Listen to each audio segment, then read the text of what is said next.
It was a magical weekend in Morgantown. West Virginia takes down Pitt 31-24 in overtime. We're going to talk about that, but more importantly, we're going to turn the page and preview West Virginia's Big 12 opener against the Kansas Jayhawks here today on the Walkthrough Game Day Show.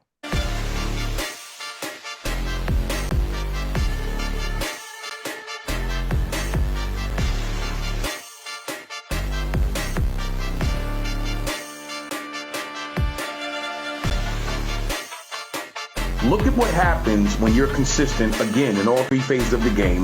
Look at what happens when you're focused and you don't have the mental breakdown and the MAs that prevent you from doing exactly what they did in Stillwater. Rich Rodriguez has a strong backing. Ken Kendrick, Pat McAfee, Ike Morris, so on and so forth. There's a lot of people with deep pockets that are ready to help this football team win. Your lightning the bottle guy is your lightning your bottle guy. So sometimes you can't put him in that role because he's going to get beat up and nicked up throughout the course of the game, which does take away from his flashness and his ability to make big plays. Give me the Mountaineers, baby. But yeah, this rivalry it's a lot of fun. It has to keep going.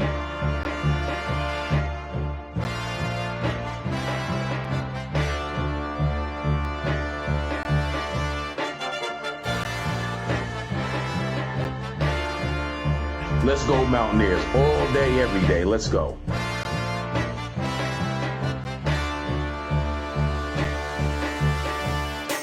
Hello, everybody, and welcome back into the Walkthrough Game Day Show. I'm Schuyler Callihan. That is the man of the hour, every hour. That's Eugene Napoleon, former West Virginia running back. It is the Walkthrough Game Day Show presented by West Virginia on SI. A look here at our rundown for today's show. We're going to talk about the meaning of Saturday's game, how big it was for Rich Rodriguez, for this program, for the fan base, what it means potentially for the years to come.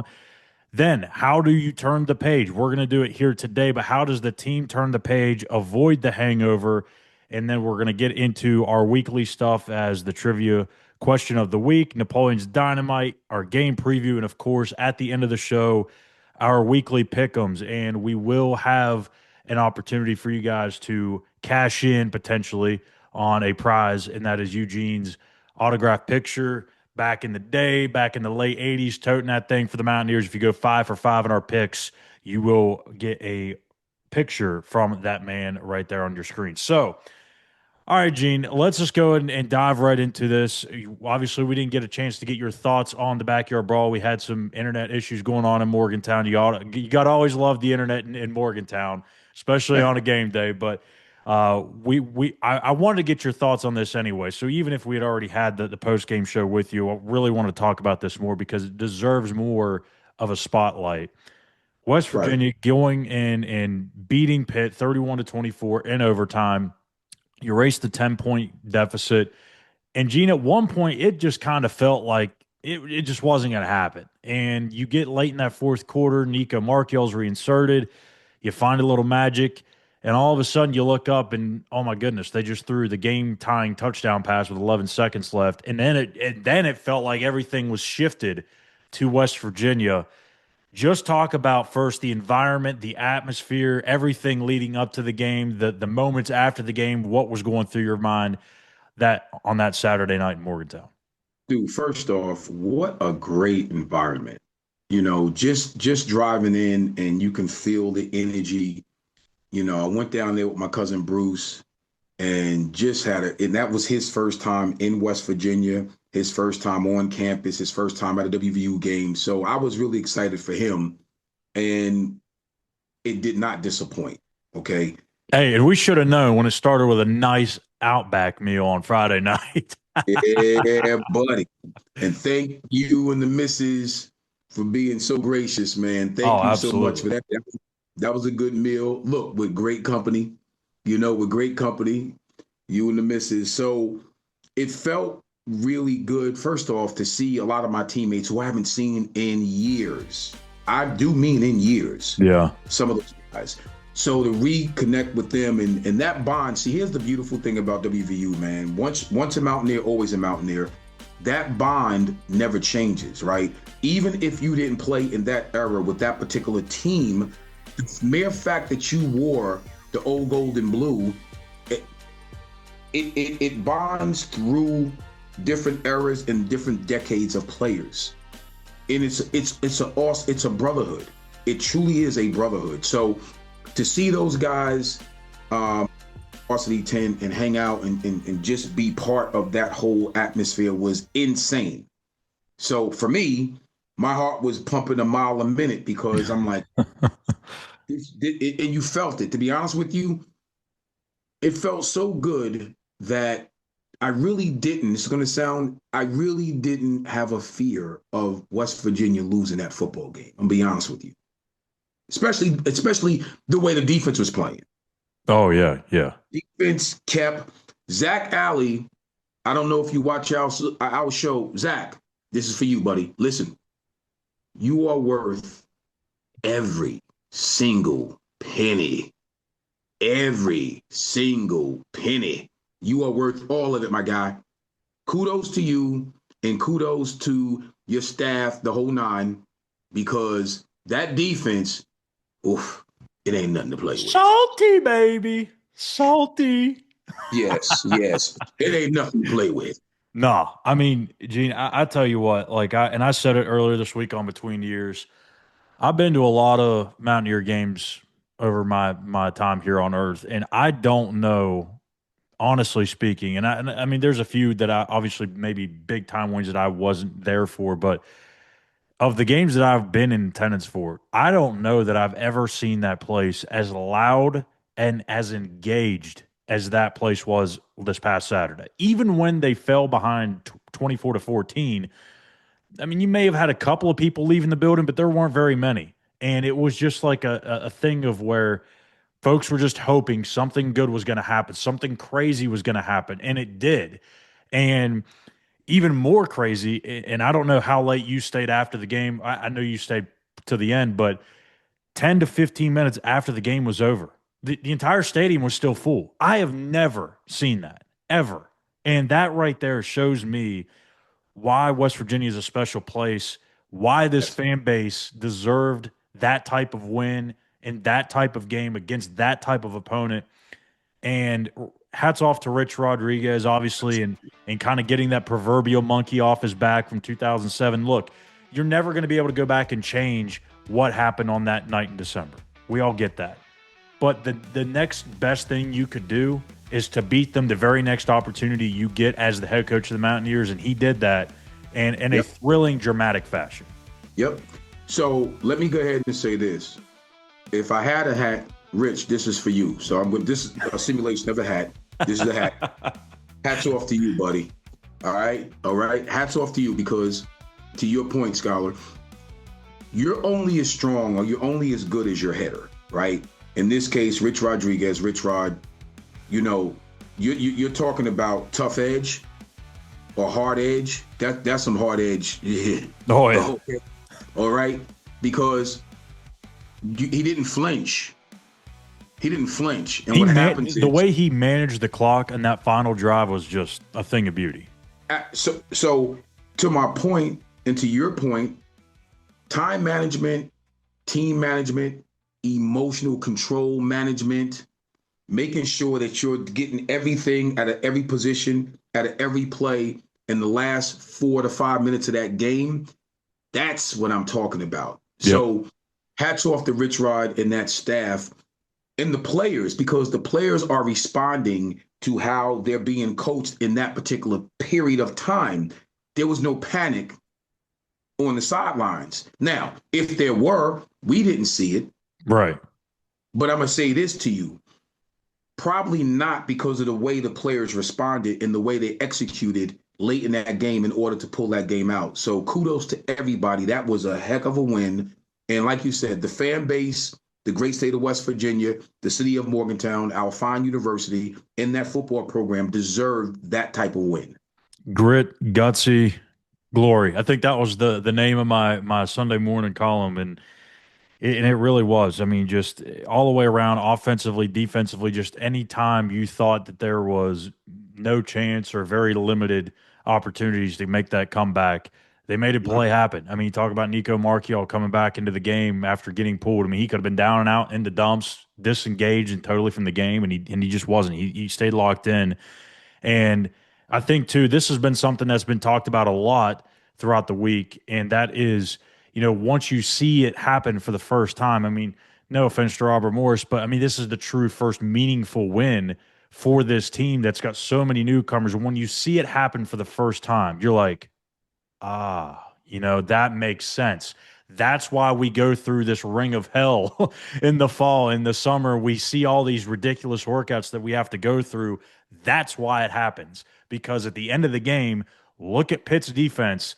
Whether they were faking injuries or not, they were gassed. And those 90-plus plays, you couldn't tell that West Virginia's offense was out of shape. They were ready to go another 2 overtime periods if they needed. I know they get to the 2-point conversion stuff after the second one, but still, they were in a much better state of condition than that Pitt defense.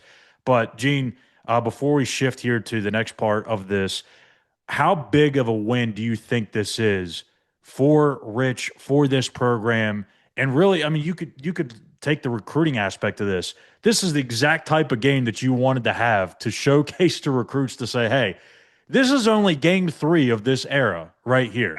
And it's only going to be better here by the time you get here. So talk about that, how big this was for the future of West Virginia football.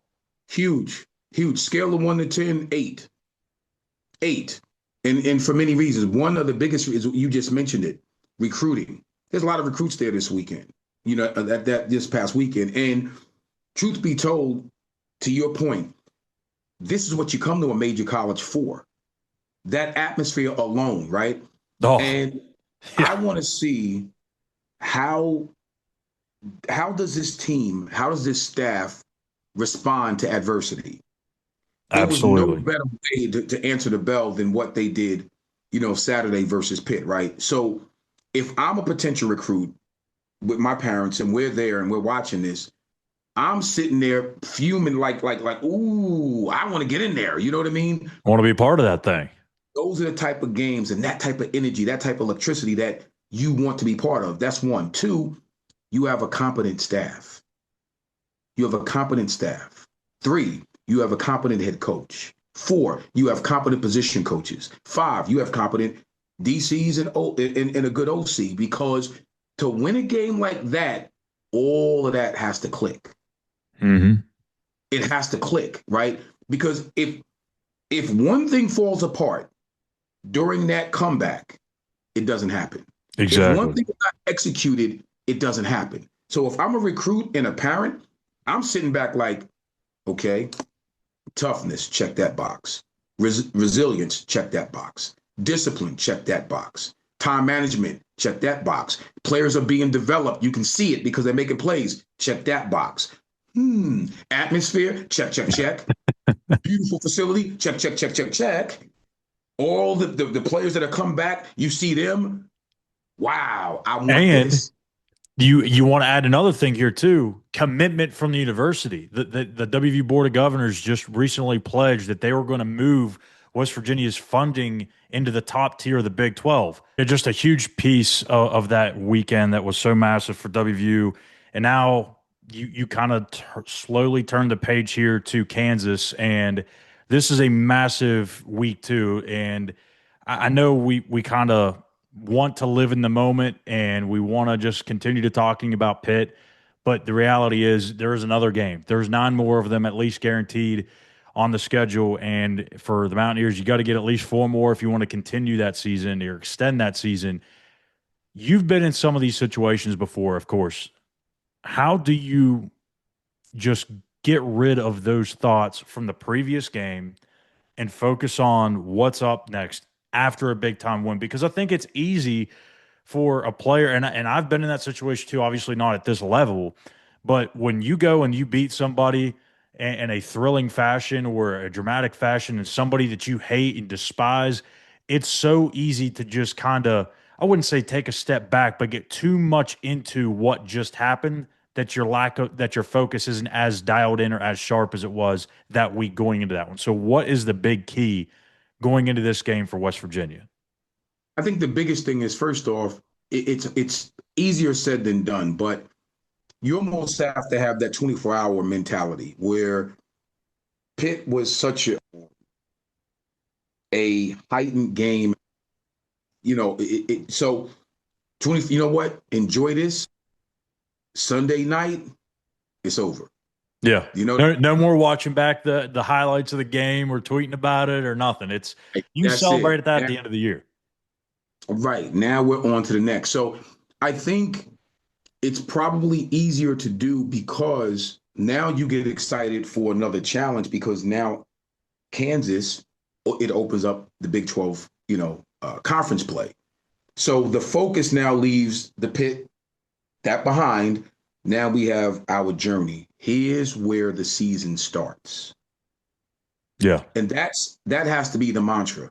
Here's where the season starts. And I think knowing Rich as long and as well as I know him, I'm sure that's exactly the temperament that he has. And I'm sure that's the temperament that his staff has. And I'm sure the players will buy into it because it's the truth. It starts Right now. it starts now and it starts in Kansas. And that's not going to be a small task. Kansas is well coached, decent football team. So, we have our work cut out for us. But I think after seeing what that grit looks like, I think that roster, that staff is up for the challenge. Yeah. Yeah. It's funny because the last couple of years, after you get out to a kind of a slow start in non-conference play, we'd be on this show saying, you know what? Like, it sucks, you don't beat Pitt or you lost to Penn State or whatever, but at least you have the conference to look forward to. And it's like, all right, we wiped the slate clean and you can still get to the college football playoff, even though it was really not a attainable thing maybe in some of those years. But it is truly the fact for everybody out there in the Power Four that, hey, you can get out to a slow start. Clemson, I mean, yes, that was a league loss to Georgia Tech last week, but they're far from being completely out of this thing. I mean, they can find a way to get back on track and be right there in the mix of it again. So it's the same with everybody. West Virginia, Clemson, whoever. You Right. go and win your league, you're in the college football playoff if you're in the Power Four. So this is where it gets serious, and you need to have that level of focus heightened even more so than it was going into the Backyard Brawl, which is a massive, massive game. But Right. this is a big game for a different reason, and maybe the one that counts a little bit extra more just because of what's at stake here. You got to win, got to get to the Big 12 title game. So Absolutely. Final thoughts here on the hangover effect before we take a break. I'm going to be honest with you. You don't have time. We don't have time to be hungover or anything. We don't have time. And that's a good feeling. Urgency, to me, spawns success. If you know how to manage those butterflies and the fact that it's an urgent moment, it spawns success if it's managed right.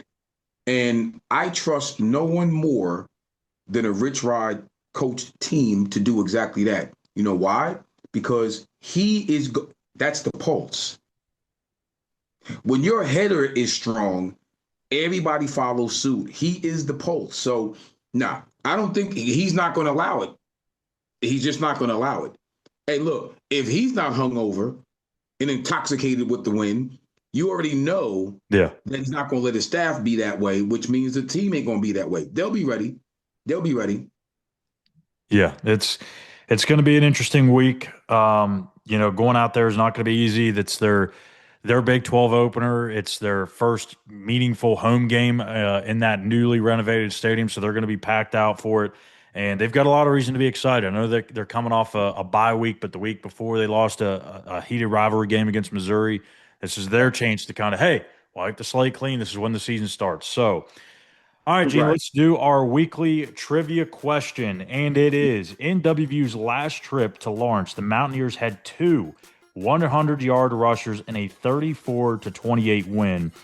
Who were the two that eclipsed the century mark? Was it A, Justin Johnson and Tony Mathis, B, Letty Brown and Tony Mathis, or C, Letty Brown and Kennedy McCoy? Think on that just for a second. On the other side, we'll get to our answer, and we'll start breaking down the matchup between the Jayhawks and the Mountaineers. Let's go, Mountaineer Nation. The final whistle might blow, but the real breakdown is just getting started. Join us right after every WVU game for the Mountaineer post-game show. Instant analysis, real talk, and zero fluff. What went right, what went wrong, and what's next. We've got it all for you. Hit subscribe, turn on the notifications, and be part of the conversation. Win, lose, or draw, we're breaking it all down for you, Mountaineer style. Want the most accurate updates on the West Virginia Mountaineers? Visit West Virginia on SI, the most trusted source on everything WVU. Several stories published every morning, every day before your feet hit the ground. From football, basketball, baseball, recruiting, transfer portal news, and more, we have it all for you. Every angle, every update, every morning. Welcome back to the Walkthrough Game Day Show. That's Eugene, Napoleon. I'm Schuyler, Callihan. And before we went to the break, we asked our weekly trivia question, and it was, again, in WVU's last trip out to Kansas, the Mountaineers won 34-28. They had two rushers that went over 100 yards. Who was it? Justin Johnson and Tony Mathis, Letty Brown and Tony Mathis, or Letty Brown and Kennedy McCoy? Eugene, you're a running back. You ought to know this one, so let's see what you got. I do, because that game is exciting. Whenever you have two backs tote that thing for over 100-plus yards, that's a beautiful thing. And listen, I love both these backs I have respect for. So I'm going to Mr. Brown and Mr. Mathis. You are Yes. correct. Yes, you are correct. I think that's two in a row. That might be the longest streak you've had in about a year. I think it is. This one was easy because I remember this game. Yeah. And I was so psyched because, like I said, it's not easy. And they both ran well. Yeah. They ran well. So, hey, hopefully we can have a repeat performance. Yeah, let's see if that happens. Yeah, Letty Brown that day had a $156 and a touchdown on 19 carries. Tony Mathis went for a $118 on 22 totes. So yeah, quite a day for the Mountaineers against the Kansas Jayhawks. So, all right, let's go ahead and unleash this thing, Gene. It is our week 4 Napoleon's Dynamite. Who is your player of the week to watch for the Mountaineers? I gotta go with our defense, right? So this young man, first off, I love great defensive play, but boy, do I love it from that linebacker core. Yeah. And this kid here is a hitter. He's a leader. Oh yeah. Chase Wilson. You understand what I'm saying? He brings the thump. I love it. And the thing that I like about his game, he is such a leader that everybody rallies around him, and he's played a lot of ball. You think this kid transferred in here from Colorado State, correct? Yeah. So he has a clear understanding, a very high football IQ. So I'm looking for Mr. Chase to chase down some things, play on words. Hey. Make a few slaps in the backfield, you understand? I hear it. Get a few, maybe one or two, maybe one sack for sure. Let's get a forced fumble, and let's get double-digit tackles in this game right here. That's what I'm calling out from a boy, Chase Wilson. There you go. I'm sorry. Hold on, Mr. Chase Wilson. Yes, Mr. Chase Wilson. Look, that's what I'm calling out. That's it. That's a great pick. He is honestly, in my opinion, kind of the linebacker version of Fred Perry, because he doesn't mind talking smack. He's a leader. Yeah. He's vocal. He plays extremely hard. He's physical. He plays like a heat-seeking missile. I love now, last week he didn't play against Pitt. He was out, but he's day-to-day right now. They believe he's going to be good to go for this game, so it'd be a welcome addition to get him back into that linebacking unit who was out Chase Wilson already, and then a couple plays into the game, they lost Ashton Woods to that ridiculous ejection call, so wasn't great. So let's see if they get some numbers back there this week. So let's go ahead and get into the other players to watch for this game. For West Virginia, it's not bold, it's not sexy at all, I guess, but I'm going to go with the quarterback here, Nico Marchiol. Again, after what he did last week, leading the 10-point deficit, comeback, going into overtime and winning that game, that was a massive part of the Mountaineers obviously winning, but this is a great opportunity for him to step his foot into the ground and plant that thing and say, I am the guy from here on out. He had a kind of a disappointing outing against Ohio. Last week it was kind of a little bit of a mixed bag until the end. Let's see if he can make sure or kind of cement himself as the guy moving forward. On the defensive side for Kansas, yes, that is the familiar face of Trey Lathan, the former Mountaineer linebacker. He's off to a great start. He's a much better backer in terms of all-around play. He's much better in pass coverage than he was here in his brief time with the Mountaineers. Just a really good start to the season for him. He's been their best defensive player, in my opinion. And then on the offensive side, it's Jalen Daniels. I mean, again, it's not a sexy pick here. It's the obvious one with the quarterback, but he's just that dynamic of a game changer. And if they can limit his ability to do things in the pass game and run game, shut him down to kind of make Daniel Highshaw, the running back for Kansas, be the guy that beats you, West Virginia's going to be in a good spot. So there are players to watch for this game. Now, Gene, Kansas's offense, it's interesting because they've got some similarities to West Virginia, but they've also got some different things there that they like to do in terms of all of the motioning. I mean, you think of teams in the NFL, they do it a lot differently, but you think of like the 49ers and the Dolphins and those, the Los Angeles Rams, the McVay tree, where you see all these motions and the eye candy.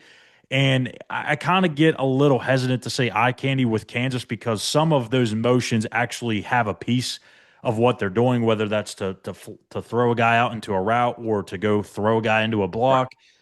It's not always to decept, but there is some deception in this offense, and sometimes it looks like they're going to do something, and it goes the other way. And that's the biggest thing for me for this West Virginia defense in this game is to have good eye discipline and understand where the ball is going.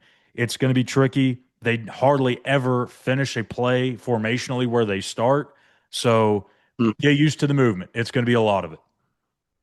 Well, I'll say this, and here's why you pay Zach Alley what you pay a Zach Alley, okay? A strong football mind, conceptually understanding what an offense like a motion offense like this is going to try to do to your defense, and then make sure this is chess, not checkers, right? Then making sure that your defensive unit, everybody to a man, is communicating and they totally understand what the opposition in this case, Kansas, in this motion offense is trying to do. There is no doubt in my mind, are there going to be MAs? Missed assignments? Of course they are. You're not going to play against a Kansas team with this style of offense and not have a bust in coverage or a missed tackle or somebody running, down the seam wide open. You may have that. Here's the catch. The catch 22 is you can't have too many MAs. And those MAs that you do have cannot be big, massive, gaping plays that's going to turn into 7 points. Yeah, absolutely. That's the key. And I think I think Zach Alley and that defensive staff will have our players up to task when it comes to playing against this motion offense. Third down has been a problem for them. They're 123rd in the country, which, again, this is where things get a little eerily similar here. They're 123rd in third down offense. For reference, West Virginia, 124th. Their offensive line, not been so great through the first 3 games. They've allowed 23 pressures. Again, for reference, West Virginia's 29. You know how bad West Virginia's offensive line has looked at times. So it's got some issues and it's got some leaks, some holes. Particularly the left side of that offensive line, Calvin Clements, their left tackle. It's been a brutal start to the season for him. He alone has accounted for 9 of the 23 pressures that they have allowed. The problem is just because you get some pressure doesn't mean you're bringing him down. They've only allowed 3 sacks, and you can give a lot of credit to Jalen Daniels. Again, that's why he's the player to watch here for me, because he can make so many things happen when a play is busted. He can extend plays. He can make things happen off schedule. 3 sacks allowed only off the 23 pressures. That's an incredible stat to me. He's going to be a massive part of this game for them, and just trying to get away from all those crazy exotic pressures that Zach Alley's going to send them. But, Eugene, The Mountaineers have a new horse in that stable this week in Mr. Jamori Robinson. So, what are you expecting from Jamori here in his first game as a Mountaineer? Where obviously he's not going to play 60, 70 snaps. Right. But if you're kind of putting your DC Zach Alley hat on right here for a second, what are you crafting for him this week? What's the game plan for him? Well, the pitch count for sure. Let's sit down and establish a pitch count. You know, how many reps are you gonna play? And I gotta make sure I install you in meaningful reps. Meaning that, you know, if I'm gonna come up with something that I really need to get pressure on the quarterback, because it is deceptive and as good as Daniels can be, I need pressure on him. So I'm going to design something for you where, probably, to be complete honest with you, Schuyler, we're probably going to just, when I put you in there, I'm probably going to tell you, pin your ears back. Pin your ears back. Yeah. For me, you know what? If I script, let's say 20 plays, 20 reps, big dog, I'm gonna go let you eat about 12 of those 20 reps. You know what I'm saying? Because I already know I want to get. If I'm gonna let you empty your tank, I would rather let you empty your tank trying to get a sack. You know what I mean? So whenever you're in there, and I know that might be, you know, a good offensive coordinator and head coach may look at that and say, well, wait a minute. Every time this kid is in there, they're coming. But my point is, I think he is such a dynamic, a game changer. I'm willing to take that bet that good on good is not going to be good enough for you, because my good player is better than your good player. Yeah. So I'm at with it. You know, if I'm Zach Alley, they're like, no, they're going to show me that they can actually stop you. Right. Yeah, he's a problem. I mean, there's a reason why so many teams wanted him in the portal this year, and he was the AAC Defensive Player of the Year. What do you have, like 17 and a half tackle for loss, 10 and a half sacks or something? I mean, he knows how to get after the passer. Absolutely. Like we said a minute ago, like you've got opportunities here with this Kansas offensive line that struggling the way it has, and you also have the Craftsman and Zach Alley. He's going to find ways to get pressure on the quarterback. And if you can get very similar play from Eddie Vesterinen and Eddie Kelly this week, Gene, I'm telling you, they could be feasting on this team. I'm dead serious. Now, obviously, you've got to find a way to keep Daniels corralled in the pocket and not get him out, let him get outside and make some things happen. But the way Eddie Vesterinen and Eddie Kelly played, the two Eddies, Eddie Squared is what we'll call him, I guess. They were phenomenal in that game against Pitt. Eddie V was just driving that poor left guard of Pitt right into Eli Olstein's lap almost every other play, blowing him up. Yeah, and I don't know if you saw it, Gene. There's a few plays in a row where Eddie Kelly either made a play or did something to impact the play.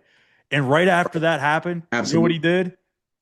He was doing this, the Pitt shark little hand signal that they like to do, taunting him right at the sidelines, going, hey, I'm doing it. So I loved it. But yeah, absolutely. But yeah, those two guys played a big time role in what they were able to do up front last week. Now, again, there's still things that they need to clean up. It's not a perfect product, and this is kind of the scary part for Big 12 teams, because you're looking at this unit and saying, oh my goodness, like they got so many new guys playing together. They're still not playing perfect. They're still missing tackles. They had 20 missed tackles against Ohio. They had 14 missed tackles against Pitt. And you're thinking, oh, shit, like what are they going to do when they get that number cut down to 7 or 8? I mean, this is a defense that's going to get better. Last week against Pitt, that secondary balled out. And that was against a productive and proven wide receiving unit. This week against Kansas, there's a lot of unknowns. There's some players there, but they haven't really proven themselves yet. So this feels like a week to me, schematically, or if you just look at it on paper here, I like where this is going for West Virginia's defense. Oh, no doubt about it. Well, here's the thing.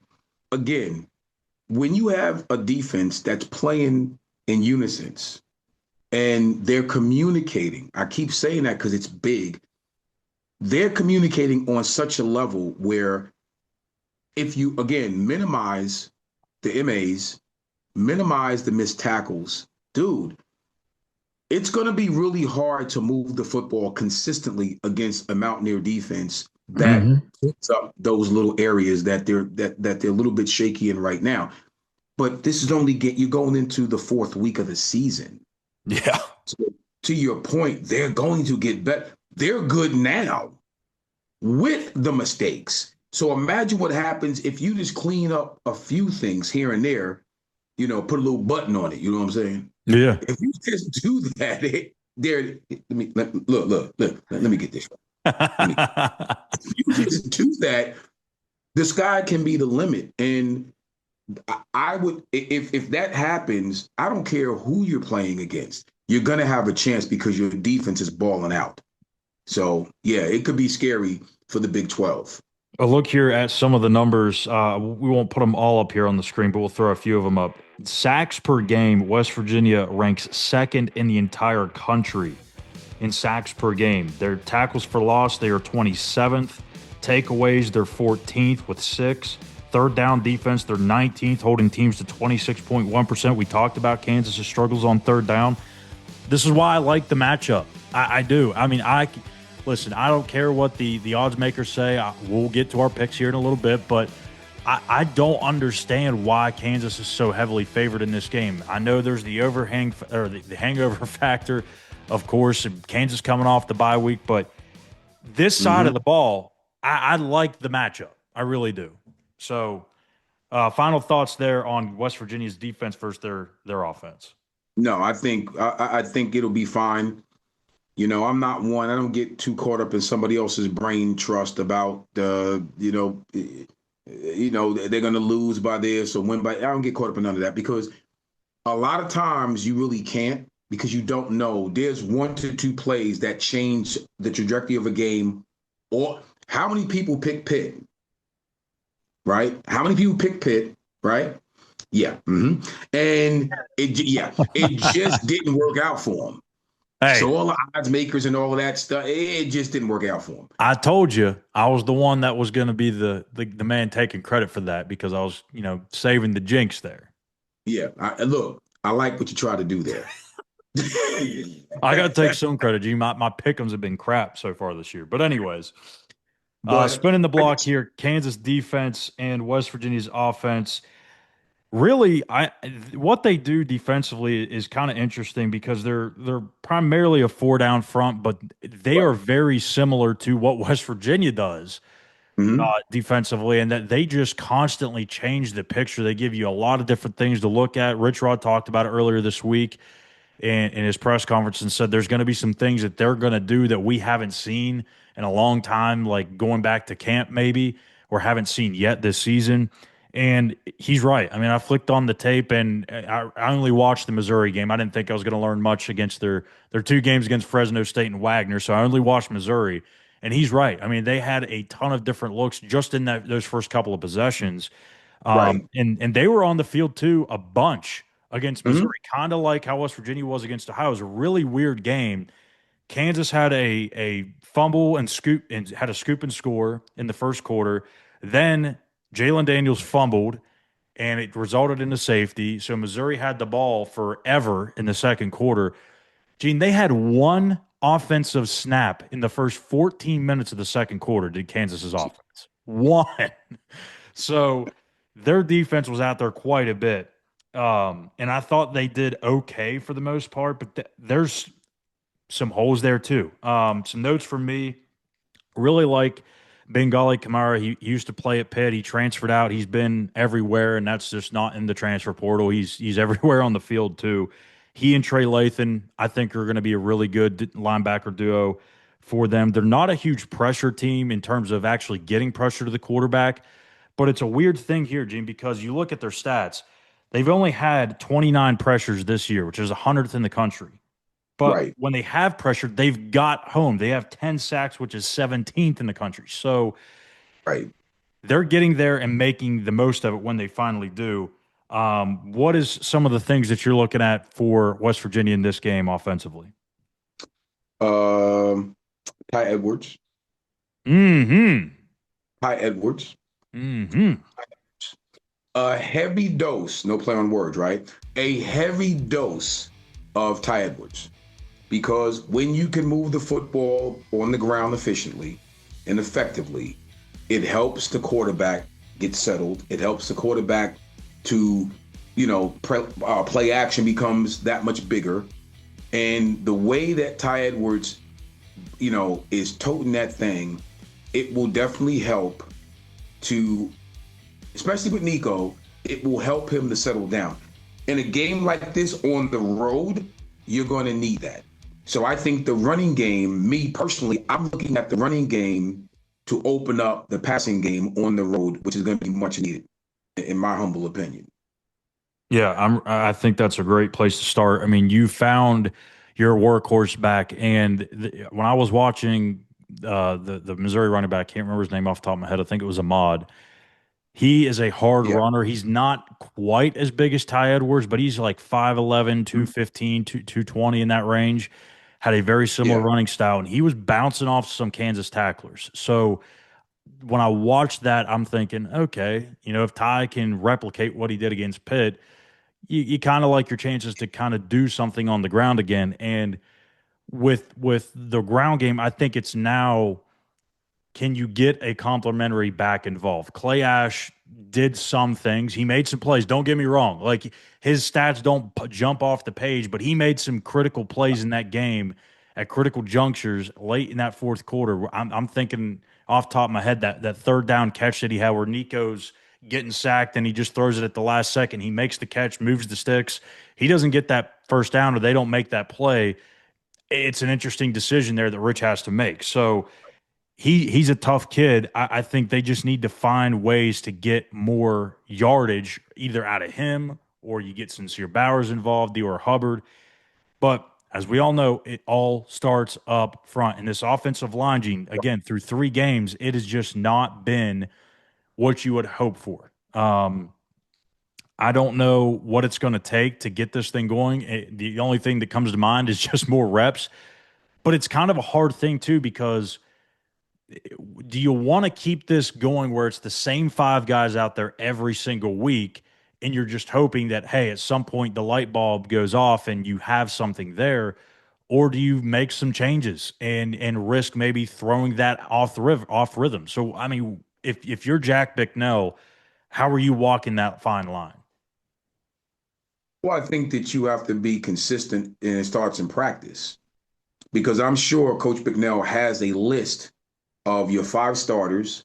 He probably has a backup, list in his head or on paper who I'm going to, because you do it anyway, for injury purposes. Well, if this guy goes down, I'm going to move this guy here. I'm going to put this guy here. I'm going to bring this guy, put him here. You do it anyway, just for that one reason. But also you do it because of what you're saying. You already know if so-and-so is not playing, well, I'm going to plug this guy in. So I think that can be remedied in practice, personally, because you anyway to say, okay, I'm going to switch out, I'm going to switch out my starting 5. I'm going to switch them around for a minute and let me see how that works. And if it's consistent in practice and it looks good and you're going in and you're making by midweek, you're making the adjustments when mistakes are made and it's still looking good by the end of the week, then you're probably feeling good going into the game with that situation already being handled. Now, this is where the problems start up front.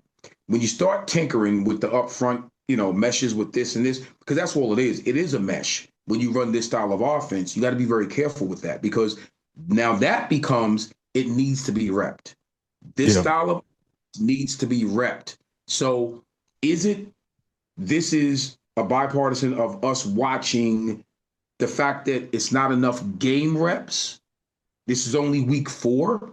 So do you give them another week? Me personally, I'm going to give them another week. I'm going to give them through this Kansas game to get it right. If you don't get it right, Now there's going to have to be some changes. That's my humble opinion because you have a month. You're a month into this young season, and we're still having MAs. We're still having, you're missing your read on this. You're missing your block on it. No, we can't. We're 4 weeks in. That's when I would say, okay, I'm probably going to start making some changes. Yeah, I'm with you because, you go back to last year, Jack State. I don't know how the O-line performed there, but just as a team overall, those first 3 weeks were not fun. And you know that watching, Brandon, and I'm sure you guys had a bunch of conversations during those weeks where they started 0-3, and, you probably felt like it was the end of the world. And then all of a sudden, it goes off, everything starts clicking, you go on a run. So I think you don't want to prematurely make those moves. You got to know for sure. Like if you're on the cusp of something breaking through, maybe just Right. keep hammering at it and you might find a solution. And I think, what we saw against Pitt, it wasn't really all bad from the offensive line. You go to that fourth quarter, I mean, they were just running the ball right down Pitt's throat, for much of the game. But in the fourth quarter, when they needed Nico to make plays in the pass game, for the most part, they hung up in cover and pass protection long enough. Now, Pitt was dropping guys, of course, because they needed more resources in the secondary, but still, they were doing their job then. You don't want to start tinkering that just quite yet, I don't think. So, one to highlight here, right guard Kimo Makanele, he allowed 5 pressures against Pitt. So he's had a rough go of it this season, more so in pass protection than anything. But hopefully you see something there turn for him, really in the entire offensive line as a group. But, Gene, when we go to finding solutions in the pass protection aspect of it, it could get even tougher this week too because you don't know if you're going to have Jacob Barrett, the tight end, who isn't an elite blocker at tight end, but he's going to be somebody that can help you out as an extension of the offensive line. He's Mm-hmm. likely out with an ankle, which means either Grayson Barnes, who's primarily receiving threat, or Ryan Ward is going to have to step up in the blocking aspect of this. So hopefully you get some answers there. But through all of this craziness up front and the lack of production there, Gene, I went and found this number, and I was kind of shocked. Mm-hmm. Nico Marchiol, in 85 dropbacks this season, how many turnover-worthy plays do you think he has? 5. Keep going down. 2. Keep going down. None. Bingo. Zero. Zero Real. turnover-worthy plays. And for those that don't understand, this is a pro football focused term. That is And very good. how they measure it is a play that could have been a turnover, whether it's a dropped interception or just a really bad decision where the ball was put in danger. Doesn't necessarily have to be an interception. Obviously, you had the interception against Ohio. They may have Right. ruled that as not a turnover-worthy play, which either could have been just the receiver running the wrong route, a really good play made by the defensive player, whatever. So that's not counted in here. 0 turnover-worthy plays and 85 dropbacks. When you consider all of the pressure that he's had to undergo or has been under duress with, pretty impressive stat there. Very impressive stat. And you know what? And it's because I was totally off with that. I didn't know that. Wouldn't have known that because it seemed like it's something else. And that's where numbers kind of can be skewed a little bit. But that's a very impressive stat. Yeah, and he's done a good job taking care of the football. I think for the most part, it's always been, at least in my opinion, just get the football out. You can't sit back there, especially with the way that they've played up front, patting the ball or scanning the field for 2.5 seconds. It's got to come out fast. And in that 2-minute drill or so that they had to go and tie up the game, you could even add on the one where they went down and kicked the field goal. Those 2 Mm-hmm. drives, that's the best he's looked in this offense. And I'm including Robert Morris because he looked dialed in. He went 9 of 11 on those 2 drives combined, and he was finding his guys quickly. He wasn't sitting back there forever taking his time. He was getting the ball out quick, and it worked. That's what needs to happen. If he does that again, he can be successful in this offense. He has to play that way, though. No, absolutely. But here's the thing. or he has to play that way, but it has to be dialed up that way as well. So Sure. it's two things. He's not calling his own plays. So it Yes. has to be scripted that way, dialed up that way, and I think he will play that way. Um, if you allow him to play in his skill set, Nico will be phenomenal in this offense. If you're asking him to do things outside of his skill set in this offense, that's not good. So technically, script the plays that's good for him in your style, in this particular style of offense. He is not necessarily a dual threat quarterback, from the term of what a dual threat quarterback really is. He's not that. Can he make a few plays with his legs, scrambling, and take a busted play and get something out of it? Yes. But if you're going to make him run or ask him to run the ball from the quarterback position on quarterback design runs 20 times a game, you're not playing him to the best of his abilities when you do that. That's Yeah. just my humble opinion. Now, I mean, and the thing too with Nico is, he is a willing runner. We've talked about this a million times. But when you're back there in the pocket and everything's covered up in the back end, you're not plowing through two or three defenders to get back to the line of scrimmage or make some big play happen. That's where the mobility of Scotty Fox and Jalen Henderson come into play because those guys can run away from that. So for them, Sure. they can mask up maybe some of the protection issues by being able to evade that pressure. Nico doesn't necessarily have that benefit. He's got to be able to get the ball up much faster because he doesn't necessarily have that ability to extend plays like those other guys can. So, final keys here for West Virginia's offense for Eugene. What do you think needs to happen this week to take care of business on the road? I personally think the offensive line has to wake up and really come to play. I think you start that by controlling the line of scrimmage in the run game. I think you keep Nico clean in the pass game. And I think you limit, first off, move the chains. Let's be clear. Move the chains. Don't play behind the chains. Move the chains, right? 25 first downs, baby. Okay, there you go. Try to try That's to the number. hit that target as best you could, right? And I personally think the most important thing is don't panic. Just don't panic. Play your game. You know what your game is. Going into the fourth week, you kind of know what your game is. Establish the identity early, and that means a good, healthy dose of a nice running game because that's going to allow you to control the line of scrimmage. Like I said, make sure Nico is clean, right? Let your receivers do what they need to do in the pass game, and let the running backs need what they need to do, what they need to do in the run game. And I really think this offense will click probably close to what we saw against Robert Morris in terms of the explosive plays. I really do think there's explosive plays to be had in this game. Yeah, And you need more of them. You need more because you you can't need just methodically work your way down the field every single time. And we kind of saw that in the game against Pitt, where it just felt like you were just kind of slowly working your way down. And it didn't really happen until you had that 56-yard pass to Justin Smith Brown, and then all of a sudden, boom, there it was, the big explosive play. And right. you got it later in the game with Nico and hooking up with Grayson Barnes and Cam Vaughn. So you need some more of those things to happen. And I think what also comes out of that backyard brawl is Rich Rod understanding and now trusting that, hey, there's some things that Nico can do in the passing game that maybe you didn't know about before or you didn't feel maybe as comfortable with. Now you Mm-hmm. know it's there. You can start tapping into more side of the play sheet or whatever.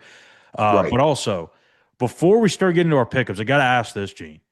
Sure. Over or under 1.5 times this week, we'll see the heavy package, baby. The 9 offensive linemen. Over under 1.5. Over. Over? Okay. Okay. Hey, I'm all Over. here for it. Over. Do it the entire drive. Why not? 3,000 pounds? I mean, you want to wear somebody out. That'll do it. That'll do it for you. It definitely will. All right. Well, I thought about canceling this last segment of the show. It's the weekly pick'ems because I've been off to a really bad start, Gene. I'm all down in the dumps about it, and I feel like we just might need to cancel this part. But No, it's not. I'm 5-10. You're 7-8 here as we roll into week 4. So let's see. I might give it another week like the offensive line, and if it doesn't work, maybe we just get rid of this part. Just kidding. We're never going to get rid of this. You just let me. I was going to say you let me handle that part. So let's start things here in the Big 12. It's a big time matchup in the Big 12. Number 17 Texas Tech at number 16 Utah, kicking off at noon on Fox. Thought it was weird they're kicking off at noon in Utah, but nevertheless, very big matchup. I've been kind of back and forth on this. I'm buying into the Texas Tech hype. I think there's a reason why they're going to be one of the most talked about teams in college football, but going on the road to Utah, that's a team that knows how to play defense. They've been playing defense for years. Texas Tech is kind of getting accustomed to that. So This is a tough chore for Tech on the road. I've got to go with Utah. Devin Dampierre going to run wild on them. See, now you're starting off right. See, now you're starting off pretty good because that's exactly what I got. Utah's a good football team, and I've always told you that. So, yeah, I got Utah at home. Number 22, Auburn at number 11, Oklahoma, 3:30 on ABC. This is Jackson Arnold, the Tigers quarterback, going back to Norman for his revenge game against his former team here. Maybe they go and pull off the upset here. I don't know. They look good against Baylor. I'm going to go with Boomer Sooner here, John Mateer. I think they've just got too much offensively. I was impressed with what they did against Michigan. I know Michigan's maybe not quite where they were, but still, that showed me a lot in that game. I'm going to go with the Sooners. See, another smart pick. You're starting off strong. I'm with you again. I don't think this is going to be much of a revenge game. You've been there. No, you're going to come home and unfortunately find that the grass isn't always greener. So I'm going with the Sooners. I might veer off here soon. So let's go to the Big Ten. Number 21, Michigan at Nebraska, 3:30 on CBS. This is really one of the best games of the weekend, in my opinion, because Michigan's very talented. I don't think that, they're maybe quite where they need to be just yet, but I think they're going to get better as the season goes along. For Nebraska, this is a huge measuring stick game. We've been talking about Nebraska building up for a couple years now under Matt Rule. Year 3 is usually when he turns that corner. Guess what? It's year 3. This is a big opportunity for him. I'm going to go with the Cornhuskers here, Gene. I'm going to go with them. Listen, Bryce Underwood, a freshman on the road. We saw how it worked out in Norman. I'm going to go with Dylan Raiola, Dana Holgerson, Matt Rule, getting that job done. Cornhuskers. See? Again. Oh, okay. We agree. You're riding along smoothly right now. You're doing all right now. Don't veer too quick now. I'm with you. I don't think Michigan will go in to a sturdy Nebraska. Though they play well at home. They'll play well at home. And I think Michigan is not, like you said, they're not quite there yet. So I'm definitely going with the Cornhuskers, and I think they'll win. Matter of fact, I don't think it'll be much of a game, in my humble opinion. I think there's going to be too many mistakes offensively for Michigan, and I think Nebraska wins, quite decisively, to be honest with you. Well, hey, if they win this, they may be on a good pace to get to the CFP with their schedule that they have coming up. So number 9 Illinois and number 19 Indiana. Felt weird to write this one out, Gene. I don't know that we've ever put numbers beside these two teams' names in a game that didn't involve a basketball. So this is kind of weird to talk about, but 7:30 on NBC. Yeah. I went against Illinois earlier in the season when they played Duke, and I think I learned my lesson. Even though this is on the road, Indiana's a good football team. I respect Kurt Cignetti, but they haven't been challenged yet with the cupcake schedule. I like Brett Bielema. Give me the Fighting Illini. Now, see, here's where you done turned left. See, there you go. Here's where you done went left. Well, you went left. Yeah, see, I might stay left too. I don't know. Yeah, you went left. You know what though? Don't be bad. Don't feel bad. You didn't go left by yourself. I'm going left with you as well. I'm going. Don't feel bad. We both were in the same car. I'm in the passenger seat. So no. Let me tell you something, man. Indiana has a good football team, but there's something this year about Illinois, the Fighting Illini. Brett got these guys, he got them believing. He really do. He got them believing. So I think they're going to get a big win on the road. I really do. So I'm going with the Fighting Illini. And for the game you're all here for, West Virginia heading out to take on the Kansas Jayhawks in Lawrence for the Big 12 openers. They're a hangover in play here for West Virginia. Is there maybe a 2-week hangover from Kansas losing to their bitter rival in Missouri? We've got West Virginia and Kansas this weekend at 6 o'clock. We got a big challenge this week on the road. Kansas has got a really talented team. Have had an open week, so they've got 2 weeks to prepare. He's a well-built, strong-looking player. Breaks a lot of tackles. You hate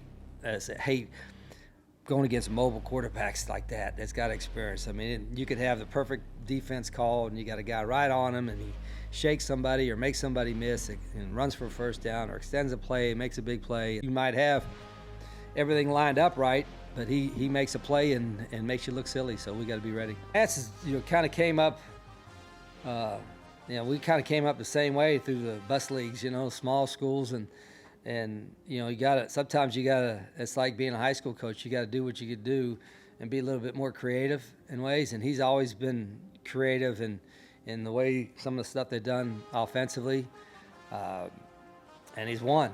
I mean, he's won everywhere he's been. At some places that it's something to win where winning at a place that always wins, or winning at a place that doesn't always win. He's won at places that didn't always win, and that's what's really impressive. All right, so the Mountaineers, the Jayhawks, going to kick it off at 6 p.m. on FS1.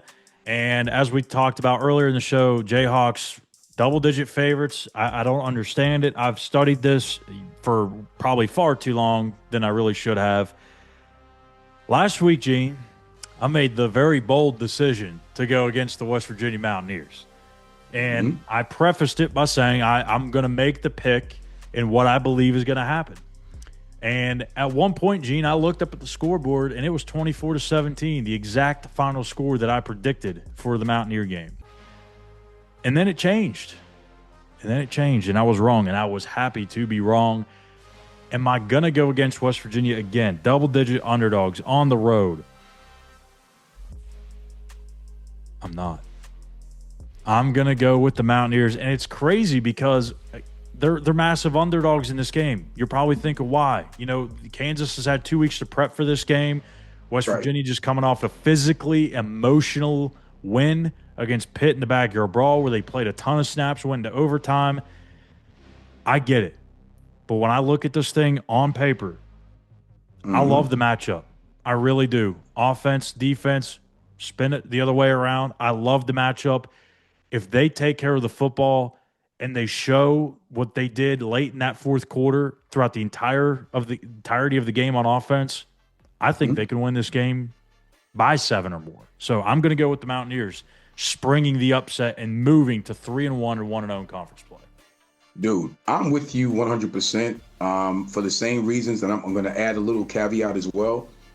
I think not that Rich cares about what everybody is saying, and I know when you preface that with a good staff that allows the noise to be kept out of the locker room, I just think they're going to go in and just do what they need to do with a workman's-like mentality. That's what I believe. And I believe when you do that, wins come, W's come. So, no, I'm with the Mountaineers, and I think they'll get it done, in Kansas, and we'll just keep this train rolling, man. Yep. There you have it. West Virginia, Kansas again. I'm going to kick it off at 6 o'clock on FS1. After the action is over, Eugene and I will be here for the Mountaineer postgame show. We're going to break it all down, and then on Sunday, of course, I'll have my morning afterthoughts on Between the Ears. So make sure you hit that like and subscribe button here on our YouTube page at West Virginia on SI, and also drop your comments drop your picks, I should say, in the comments here on YouTube. You go 5 for 5, you get his autograph, and we will be in touch with you to make that thing happen. So thank you guys again for watching another week of the Walkthrough Game Day Show presented by West Virginia on SI. For Eugene, Napoleon, I'm Schuyler Callihan. We'll see you back here on Saturday for the Mountaineer Postgame Show.